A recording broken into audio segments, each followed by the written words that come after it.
Le départ de la campagne présidentielle revient sans conteste aux socialistes. Avec les déboires de DSK, puis les primaires, ils occupent le terrain et les médias depuis des mois. Le soir du 16 octobre, François Hollande, sorti vainqueur de la bataille interne, a donné le la.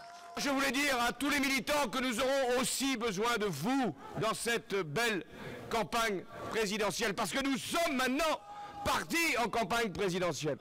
Dès le lendemain, François Hollande entamait les hostilités. Ici, à Clichy-la-Garenne, pour son premier bain de foule légitime. Le candidat socialiste a ensuite enchaîné les visites de terrain pour défendre ses thèmes favoris en critiquant à tout bout de champ la politique de Nicolas Sarkozy.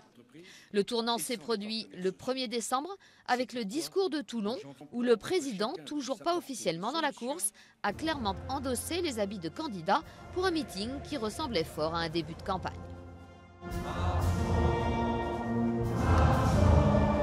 En attendant la désignation officielle du candidat UMP, beaucoup de postulants ont déjà fait connaître leur intention. En troisième position dans les sondages, derrière le PS et l'UMP, Marine Le Pen, partie depuis longtemps dans la course. En outsider, le centre, Hervé Morin s'est déclaré plus tôt que son rival, François Bayrou. Le mystère demeure sur sa capacité à déstabiliser le troisième homme de la présidentielle de 2007. Dominique de Villepin est également de la partie. Après une longue hésitation, l'ancien Premier ministre a finalement décidé de se présenter. À gauche, les Verts représentés par Eva Joly se sont lancés cet été.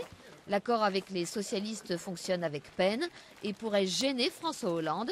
Jean-Luc Mélenchon pour le Front de gauche aussi. En croire les sondages, il pourrait réaliser un bon score au premier tour. La prochaine étape est finalement l'annonce officielle de la candidature de Nicolas Sarkozy qui devrait avoir lieu fin janvier, début février.